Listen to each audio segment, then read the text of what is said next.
ফিল্মৰ নতুন এটা ভিডিঅ'লৈ আপোনালোকক আকৌ এবাৰ স্বাগতম। আজি বহুত দিনৰ পৰা আহিলো সুপাৰ লেভেল লৈ। আশা কৰোঁ আপোনালোক সকলো ভালে আছে আৰু মোৰ এনালাইচিছৰ পৰা আপোনালোকে বহুত কথা বস্তু শিকিবলৈ পাৰিছে আৰু কালি কিমান ট্ৰেড কৰিব লাগিব তাৰ বস্তু আমি জানি লওঁ। লগতে নতুনকৈ এটা এনালাইচিছ ষ্টাৰ্ট কৰিলোঁ য'ত মই নিজে ট্ৰেড কৰি দেখুৱাওঁ। সেই এনালাইচিছটো আপোনাক কেনেকুৱা পাইছে আপোনাক তলত কমেণ্ট কৰি জনাব। লগতে যোনটো ছেটাৰডে চানডে আমাৰ মাৰ্কেট বন্ধ থাকে যিহেতু তাতো মই এটা নতুন ট্ৰেডিঙৰ বাইনেৰী মই কি ধৰণে ট্ৰেড কৰোঁ তাক দেখুৱাবলৈ আপোনালোকক অলৰেডি ষ্টাৰ্ট কৰি দিলোঁ নতুন এটা চিৰিজ।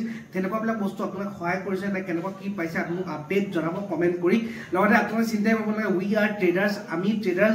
আমি যদি এটা বস্তু যদি শিকোঁ we can trade in on market, সেইটো প্ৰুভ কৰি দেখুৱাব ফিল্ড লেভেল। আমি নতুনকৈ চিৰিজ আনিম ক্ৰিপ্টৰ ওপৰত, ক্ৰিপ্টত কেনেকৈ ট্ৰেড কৰিব লাগে, ফৰেক্সত কেনেকৈ ট্ৰেড কৰিব লাগে।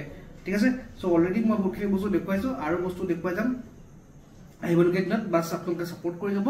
এতিয়া আমি আগবাঢ়ো কাইলৈ কি ধৰণে আমি ট্ৰেড কৰিব লাগিব। বলক এতিয়া আমি স্ক্ৰীনলৈ যাওঁ। এতিয়া স্ক্ৰীনত আপোনালোকে দেখিব পাৰে অলৰেডি মই ছুপাৰ লেভেল আঁকি থোৱা আছে। কাইলৈ আমি ক'ত ট্ৰেড কৰিম? কাইলৈ যদি মাৰ্কেটত যদি 22,119 যদি ব্ৰেক কৰে আমি আপছাইডৰ মোমেণ্টাম এটা দেখা পাম 22,180 বা ইয়াৰ মিড পইণ্টলৈকে আমি ধুনীয়া টাৰ্গেট দেখা পাম। ক্লিয়াৰ? ইয়াৰ মিড পইণ্টটো কিমান হ'ব? ইয়াৰ মিড পইণ্টটো মই দেখুৱাই দিওঁ। ইয়াৰ মিড পইণ্টটো এপ্ৰক্সিমেট হ'ব 22,150 ফাৰ্ষ্ট টাৰ্গেট, তাৰপিছত 22,180 টাৰ্গেট, তাৰ ওপৰত ডাইৰেক্ট টাৰ্গেট পাম 22,240। আৰু ডাউন চাইডত আমি কেতিয়া ট্ৰেড ফিল আপ কৰিম? যদি ডাউন চাইডত যদি মাৰ্কেটে যদি 21,984 যদি ব্ৰেক কৰে তেতিয়া আমি ধুনীয়া এটা টাৰ্গেট আগদিনাখনৰ এইটো হ'ব আমাৰ কোন তাৰিখ হ'ব? এইটো আমাৰ 10 তাৰিখৰ আগৰ মানে 9 তাৰিখৰ যোনটো ল' পইণ্টলৈকে আমি ধুনীয়া টাৰ্গেট এটা দেখা পাম। আৰু তাৰপিছত আমি টাৰ্গেট দেখা পাম 21,922, তাৰপিছত ডাইৰেক্ট ফ্ৰী ফল। ঠিক আছে, ফ্ৰী ফল মানে ডাইৰেক্ট ফল দেখা পাম 21,922 পৰা ডাইৰেক্ট 21,860 লৈকে। ক্লিয়াৰ?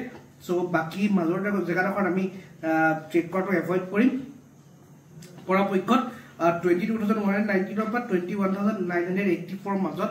কাৰণ কিয়নো এইডোখৰত হ'ব পাৰে চেলাৰ এক্টিভেট হৈ যাব পাৰে আৰু চেলাৰে আমাৰ বায়াৰখিনি গোটেইখিনি অপশ্যন খাই পেলাব। অপশ্যনখিনি কি অপশ্যন ডিকে হৈ যায়। ইয়াত থিটা কনচেপ্ট যদি বহুত থাকে। আমি হৈছোঁ অপশ্যন বায়াৰ হ'লে আমাৰ মোমেণ্টাম লাগে। মোমেণ্টাম হ'লে আমি মোমেণ্টামটো কেপচাৰ কৰি আমি প্ৰফিট বনাব পাৰোঁ। ঠিক আছে, চ' সেইটো কাৰণে আমি এইডোখৰ জেগাত আমি এভইড কৰিম যিহেতু এইডোখৰ অপশ্যন চেলাৰ ভাল এণ্ট্ৰি হৈ যাব পাৰে আৰু চেলিং হ'লে এইডোখৰ ৰেঞ্জতে মাৰ্কেট ঘূৰি খতম হৈ যাব আৰু all premium option buyer will lose their money. Clear? So' আজিৰ ভিডিঅ'ত ইমানটো আছিলে। আকৌ আপোনালোকে ভাল পালে।